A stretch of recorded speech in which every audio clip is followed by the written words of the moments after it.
Have you ever wondered why you're feeling more tired, less flexible, even though you've been sticking to habits that once seemed healthy? The truth is, there are things we've done for decades, things that once helped us stay productive and safe, that now, without us realizing, are quietly accelerating the aging process. No one warned us about them, and by the time we notice, it often comes at the cost of aching joints, frequent doctor visits, or that frustrating sense of being uncomfortable in our own body. In today's video, we're going to explore 6 everyday actions that may seem harmless, but are actually worth letting go of after the age of 70. Not because someone told you to, but because once you release these habits, you'll likely find yourself living with more ease, more freedom, and more joy than ever before. These aren't far-fetched recommendations. They're simple, practical changes that can make a big difference. Chances are, you'll recognize a few of these behaviors in your own life. And more importantly, you'll walk away with easy steps you can take, starting today. If you haven't subscribed to the channel yet, make sure to hit the subscribe button and turn on the notification bell. We're here to bring you helpful, inspiring content that supports your journey to a healthier, more empowered life. One day at a time. Now let's get started. Number 1. Avoiding strength-based movement. One of the most common misunderstandings after the age of 70 is believing that reducing activity and avoiding movement will help keep us safe. It sounds logical. When the body starts to ache more often, balance isn't as steady, and even lifting something heavier than a grocery bag feels daunting. So many older adults choose to stop moving altogether, convinced that rest is the best way to protect themselves. But the truth is the opposite. When you stop using your muscles, you also begin to lose your ability to live independently, move freely, and stay in control of your own life. After 70, muscle loss, also known as sarcopenia, happens more rapidly unless we make a conscious effort to keep our muscles active. And no, you don't need to go to the gym or become a bodybuilder. Simple movements using your own body weight, light weights, or resistance bands can make a big difference. What matters most is consistency and intention. Every time you stand up without holding on, every time you carry something or stretch to reach for something high up, your muscles are helping you stay strong and independent. Let me tell you about Helen, a 79-year-old woman living in Ohio. After her husband passed away, she became withdrawn and spent most of her time inside. One day she nearly tripped in the kitchen. Not a fall, but enough to scare her into limiting her movement as much as possible, afraid that one fall could send her to the hospital. She spent most of her day sitting on the couch, walking only slowly to the mailbox and back. Then her daughter took her to see a senior physical therapist, someone who had once gone through the same thing. Helen started small, standing up from a chair without using her hands, lifting a water bottle each morning while waiting for her coffee, balancing on one foot while brushing her teeth. After 2 months, not only did her legs feel stronger, but she felt alive again. Her confidence came back. She could go to the grocery store by herself. She could climb a few stairs without stopping. And one sunny day, she bent down to pick up her grandchild's ball without thinking twice. There is something deeply empowering about using your body with purpose. It's not just about mobility. It's about dignity. Knowing you can get out of bed on your own, walk through a store without someone holding your arm, or simply knowing you're still capable. There's no replacement for that. The problem is, loss of strength happens quietly. It doesn't hurt at first, but you'll notice it in small ways. Needing to hold on to get up, getting out of breath after a few steps, or feeling anxious just looking at a staircase. But the earlier you notice it, the more power you have to reverse it. It's never too late. And you don't need fancy equipment or an expensive gym.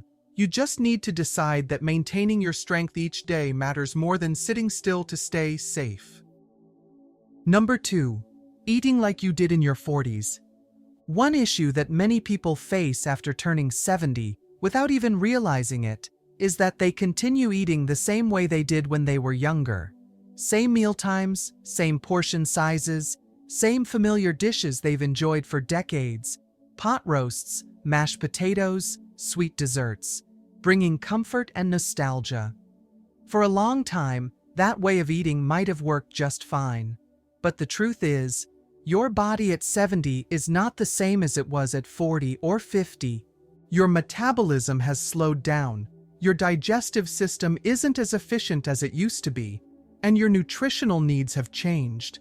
But many people continue eating out of habit, not hunger. This kind of automatic eating can leave you feeling heavy, low on energy, gaining weight more easily, and even raise your blood sugar without warning. After 70, every meal matters more. Your body may not need as much food, but it definitely needs better food. Things that are gentle on digestion, rich in nutrients that support brain health, joint function, and daily energy. That doesn't mean you have to give up all your favorite foods.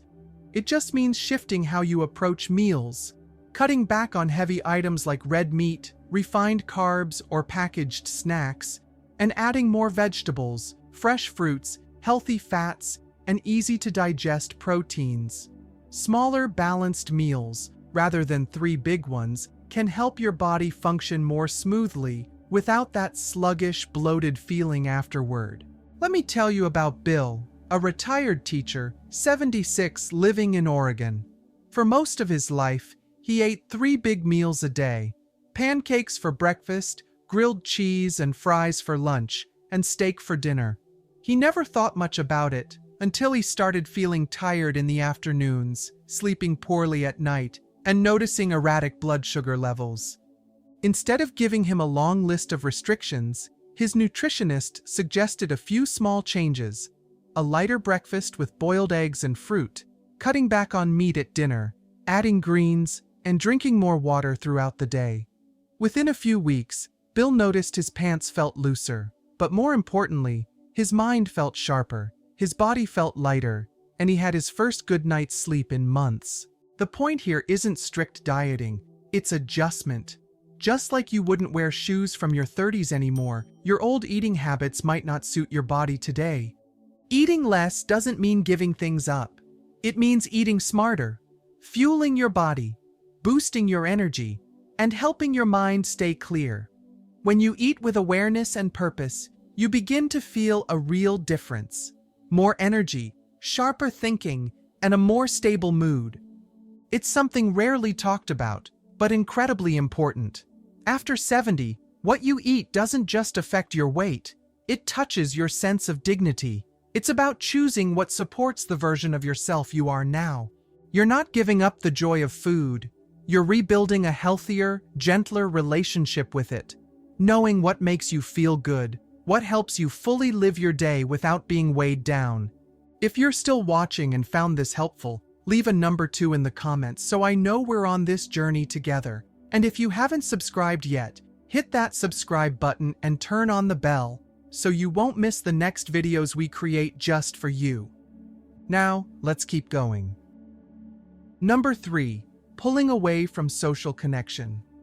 After age 70, it's possible to gradually slip into a state of isolation without even realizing it. You start turning down invitations, canceling small plans, or telling yourself that staying home just feels easier. Sometimes it's because of physical limitations, but other times it's emotional, a vague sense that you don't have much to share anymore, or that people aren't as interested as they once were. You tell yourself you enjoy the quiet. But the truth is, losing social connection can have a much deeper impact on your health than you might think. Loneliness isn't just a feeling, it's a real risk factor. Studies have shown that social isolation in older adults can lead to depression, cognitive decline, and even increased risk of heart disease. Our brains don't just thrive on learning, they thrive on connection. And when we stop talking, stop laughing, stop being heard, our minds begin to shrink in ways that are anything but healthy. Conversations, nods of understanding, little moments of sharing, these are like workouts for the spirit. They keep us mentally sharp, emotionally balanced, and remind us that we still matter. I want you to hear about Frank, an 81-year-old man living in Florida. After retiring and losing his spouse, he gradually stopped engaging with others. His days became a routine of familiar TV shows, repetitive breakfasts, and silent afternoons. He convinced himself he was content, that he didn't need anything more, but his memory began to slip. Sleep grew restless, and nothing seemed to bring him joy anymore. Then one day, his grandson, away at college, invited him to join a virtual discussion group for older adults who loved American history. Just 1 hour a week, on Zoom, Frank met others who also enjoyed sharing stories about the past, wartime experiences, and old music. The atmosphere was warm, never loud, and slowly he felt alive again. Seeing people laugh at his stories, being asked for his opinion, and hearing his own voice ring out with clarity. The magic wasn't in the technology, it was in the connection. That doesn't mean you need to push yourself into crowded places or attend loud social events. It means finding gentle ways to stay tied to the world. A short call with your daughter, a walk with a neighbor, an online class, or a weekend prayer group. These small connections are like emotional vitamins. They help you stay resilient and remind you that you still belong. The challenge is that isolation feels safe. It's quiet, no one demands anything, and you know what to expect. But there's a big difference between enjoying solitude and being trapped in loneliness. One is restorative, the other is quietly depleting. You have so much wisdom, humor, kindness, and insight to offer, and there are people out there who would be grateful to share that with you, even if you don't realize it yet. When you reach out, you're not just helping yourself move beyond loneliness, you're also giving someone else something precious, a reminder that they're not alone either. Number 4, ignoring small health symptoms. One of the most dangerous habits many people develop after turning 70 is ignoring the small signs from their body. You feel a little dizzy when you stand up, a fleeting chest discomfort, or maybe just a bit more tired in the afternoon than usual.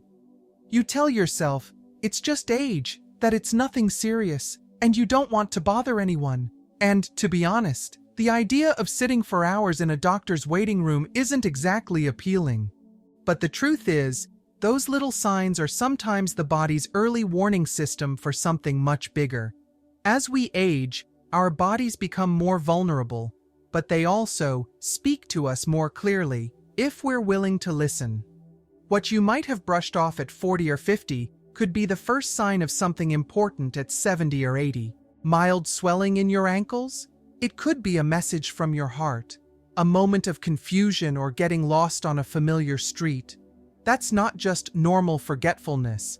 And if you wait too long, things that could have been managed easily may turn into conditions that are hard to reverse. Early detection doesn't make you weak. It makes you wise, because it gives you the chance to act while the window is still open. Let me tell you about Margaret, a 77-year-old woman living in Arizona.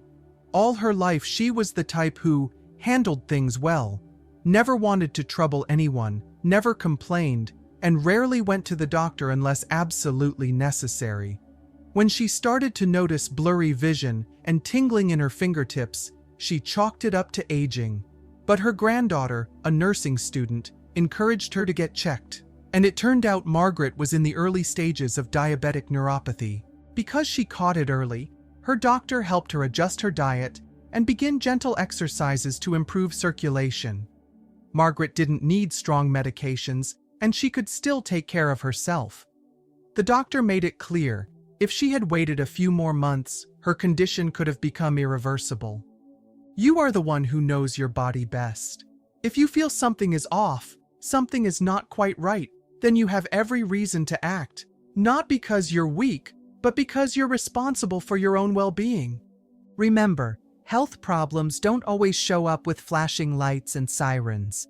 Most of the time, they whisper, and the older you get, the more you need to learn to hear those whispers.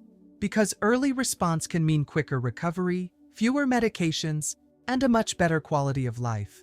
And if you've ever felt like a doctor didn't take you seriously, you have the right to speak up. You can ask questions. You can get a second opinion. You can advocate for yourself. You've spent a lifetime caring for others. Now it's your turn to care for yourself, with the same respect and compassion you've always given to your loved ones. No one lives inside your body except you. No one else knows what it feels like. So if something doesn't feel right, don't stay silent. If you've made it this far and these words resonated with you, leave a comment with the number 4 below to let me know you're walking this journey with us. And if you haven't subscribed yet, be sure to hit the subscribe button and turn on notifications. That way, we can keep bringing you meaningful, helpful, and heartfelt content every week. Now let's keep going. You deserve a life of empowered health and choices that feel truly yours. Number 5. Relying on memory. One of the most common habits after turning 70, but often underestimated, is believing that your memory is just as reliable as it used to be. For most of your life, you could remember everything: family birthdays, medical appointments, medication schedules, even the day's to-do list, all perfectly organized in your mind. And because you've done that well for decades, you keep trusting your memory without writing things down or setting reminders. But the truth is, memory, especially short-term memory, is no longer what it was at 40 or 50. You may still be sharp, still think clearly, but the brain doesn't process information as instantly as it once did. And trying to hold everything in your head can lead to small mistakes, sometimes with serious consequences. Forgetting to return a phone call might not be a big deal, but not remembering whether you took your morning medication, that's a different story, and it happens more often than you think. You might accidentally double dose, or skip a dose entirely. That tiny bit of uncertainty can throw off your blood pressure, spike your blood sugar, or reduce the effectiveness of your treatment. Writing things down, setting reminders, or using tools to support you isn't a sign of decline. It's a sign of wisdom and responsibility. It's how you support yourself to live more confidently and ease the invisible stress you might be carrying every day. Let me tell you about Carol, a 74-year-old retired elementary school teacher from Michigan. She was known for her incredible memory. No phone book, no notebook. She remembered every phone number, appointment, lesson schedule, even her grandkids' favorite meals. But then one day, she missed an important MRI appointment because she got the date wrong. That same week, she realized she had forgotten to take her blood pressure meds one morning, something that had never happened before. At first, she felt embarrassed. She didn't want to admit it to her daughter, feeling like she was losing part of her competent mom identity. But eventually, she started writing her daily plans on paper, put a calendar on the fridge, and used a pill organizer for the week. Within a few weeks, she not only had better control over her schedule, but she also felt mentally lighter. She said, "For the first time in years, I didn't lie in bed at night thinking, 'Did I forget something today?' I wrote it down, and I felt peace." What many people don't realize is that carrying everything in your head each day is like wearing an invisible backpack, and once you put it down, you'll feel how much lighter you walk. Your memory isn't gone. It just needs support. Just like you might use glasses to read more clearly, you can use notes, calendars, alarms, or digital tools to support your brain. It's not over-reliance. It's a smart strategy to make sure nothing important slips through the cracks. And the best part is, once you trust the system you've created, you don't have to second-guess yourself anymore. You stop mentally replaying everything, and at last, your mind can rest, truly rest. If you're still watching and this message resonated with you, leave a comment with the number 5 below so I know you're here. And if you haven't subscribed yet, hit that subscribe button and turn on notifications so you never miss the next video. Always made with care, just for you. Now, give your mind a little gift, write something down, and let it breathe. Number 6. Resisting technology altogether. One of the most invisible yet limiting habits many people over 70 develop, often without realizing it, is quietly removing themselves from the world of technology. Maybe you tried using a smartphone once, but found it too complicated. Maybe you felt discouraged because everything changes so quickly. Or maybe you've told yourself, "I don't need this stuff," or "I've lived my whole life without it, and I'm fine." Those thoughts may seem reasonable in the moment, but over time, they build a wall. A quiet distance between you and the tools that could actually make your life easier, safer, and more connected. Technology doesn't have to mean social media or flashy gadgets. Sometimes it's as simple as knowing how to send a text message, check your medical records online, or use your voice to set a reminder to take your medicine. These aren't just trends. They're ways to stay in control of your life, from managing prescriptions and calling for help in an emergency to staying in touch with loved ones with just a tap. Refusing to learn how to use technology doesn't always take the pressure off. In fact, it can quietly increase your dependence on others. Let me tell you about Harold, an 80-year-old man living alone in Colorado. Whenever he needed to refill a prescription or check an appointment, he'd call his son, sometimes late at night or during the workday. His son always helped out of love, but Harold began to feel like a burden. One day, his grandson showed him how to use a simple app to check appointments and send quick messages. At first, Harold felt lost. He pressed the wrong buttons. He asked the same questions again and again. But after a few weeks of practice, something shifted. He realized he wasn't just learning a new skill. He was reclaiming a bit of independence. What used to take 3 phone calls now took just a few seconds. The real magic wasn't in mastering the device. It was in the feeling of self-reliance, the quiet pride of doing something on your own that once felt out of reach. Small victories, like checking the weather, sending a birthday message, or joining an online class, are gentle reminders that you can still adapt, grow, and stay connected. You don't need to be a tech expert. You just need a little curiosity and someone patient to guide you. If you've ever felt embarrassed about not knowing how to use your phone or the new TV remote, remember, everyone starts from zero. No one is born knowing this. What matters is giving yourself permission to try and believing you can still learn. Technology isn't the enemy of aging. It can be your companion, an extension of your hand that helps you reach into the world without ever leaving your favorite chair. The more open you are, the more options you'll have, and that's something truly valuable. If you're still watching this video and feel that what we've just shared resonates with you, leave a comment with the number 6 below, so I know you're here, walking this journey with us. And if you haven't subscribed yet, I warmly invite you to hit the subscribe button and turn on notifications. That simple act helps us continue creating meaningful, inspiring content made just for you. Before we wrap up today, let's take a few seconds to reflect.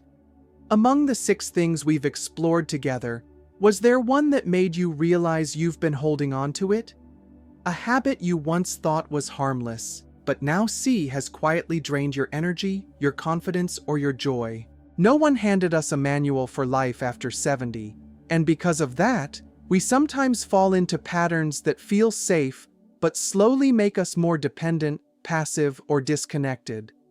But the beautiful truth is this: you don't have to change everything overnight. Just becoming aware of these quiet traps and choosing to take one small step is enough to open a new path. Whether that means moving your body a little more each day, adjusting your meals, listening more closely to your health, or learning how to use a phone app, you're not falling behind. You're moving forward with the intention and wisdom that age has given you. Aging is not a retreat. It's an upward journey, gentler, wiser, and more joyful if you're willing to walk alongside it. Thank you for being with us today. We'd love to hear from you. What's one thing you've learned from this video, and how will you apply it to your everyday life? Don't hesitate to write it down. Your words inspire us to keep going. If you found this video helpful, please hit like, subscribe, and share it with someone you care about, because your support is what allows us to keep creating. bringing more good things directly to you. We'll see you in the next video.